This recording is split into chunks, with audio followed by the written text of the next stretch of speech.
Mayor, magandang hapon. Parang napansin namin ay tuloy-tuloy yung Hmm. bili ninyo ng mga heavy equipment dito sa bayan ng Infanta. Ano ang ilan lahat ito lahat, Mayor, yung mga equipment na nabili ko ninyo? Actually, sa ating administration ngayon na pag-upo natin, napansin natin walang mga heavy equipment masyadong Infanta. Lagi tayo nanghihiram, kung kani-kanina pa tayo naghahagila para may magamit. Halimbawa, may landslide sa Magsaysay, kailangan ko pang tumawag ng DPWH sa Lukban para makapagpadala ng tulad po nitong grader. Gayon din naman, iilan na lamang yung gumagana natin na dump truck. Napakaraming kulang, walang pison. So ngayong simula ng taon, dahil may natipid po tayo nung mga nakaraang taon, ay ginamit po agad natin para maka-acquire ng mga kagamitan o heavy equipments. Dahil ang gusto natin mangyari, yung ilan sa mga pagawain maging by administration. O instead of kumuha ng mga contractors o bigay yung kontrata, nasa costing natin, nakakadagdag pa doon sa presyo, ay mas maganda palakasin natin yung engineering unit at sila mismo yung magkaroon ng kapasidad na ipagawa yung mga pagawaing bayan po natin as much as possible. So yun yung direction po ngayon ng lokal na pamahalaan. Mas malaki yung masisave natin na pondo ng bayan instead of getting contractors o outside contractors. Etong ating mga engineers sa lokal na pamahalaan, kaya dinadagdagan po natin ngayon or hiring ulit tayo. Sila po yung maggawa ng mga pagawaing bayan. So tulad nga po nito, may bago tayong pison, may bago po tayong etong grader. Bibinyagan na po agad namin sa Banugaw. May bago tayong dump truck at iba pa. Marami pa pong iba na parating din po within this first quarter. And then sa budget naman natin ngayon 2026 ay may mga additional heavy equipments pa tayo na idadagdag. Mayor, madalas dito sa Infanta, no, na may maraming landslide sa part ng mga kabundukan.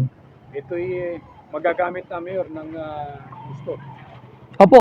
Bukod din po doon, ang isa sa pinakamaganda po natin kung bakit pina-acquire natin ito, dinaan po natin ito sa Municipal Development Council kasama ng mga barangay captains upang makatulong sa pagsasaayos ng mga kalsada sa barangay, especially yung mga barangay roads at municipal roads.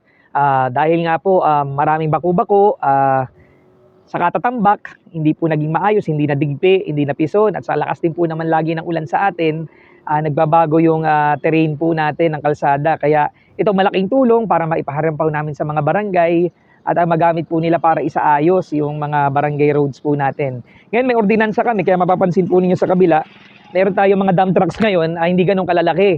Dahil may ordinansa po akong pinirmahan na ang lahat ng ordinansa natin ay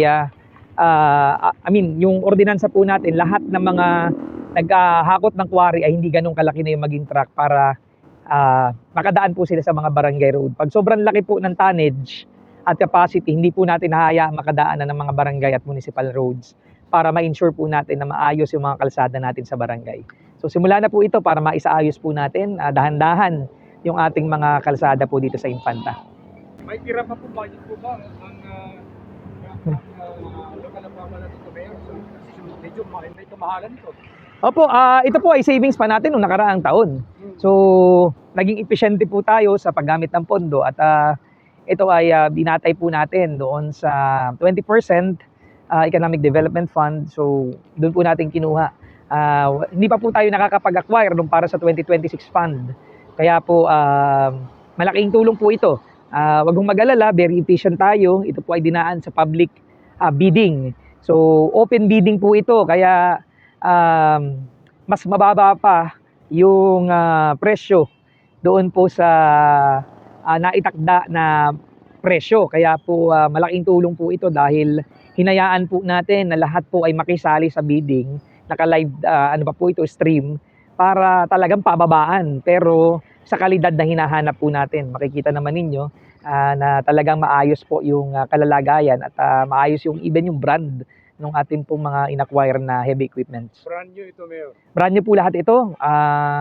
At gayon nga po, sabi ko sa inyo, ay malaki yung natipid pa ng lokal na pamahalaan dahil open public bidding po ito. Talagang pababaan buong Pilipinas pwedeng sumali basta po sa presyong mas mababa at maganda ang kalidad. So, ibig sabihin, Mayor, during your term, makukumpleto lahat ng mga equipment. Hopefully, ano, yun po talaga yung projection natin. Magdadagdag po tayo.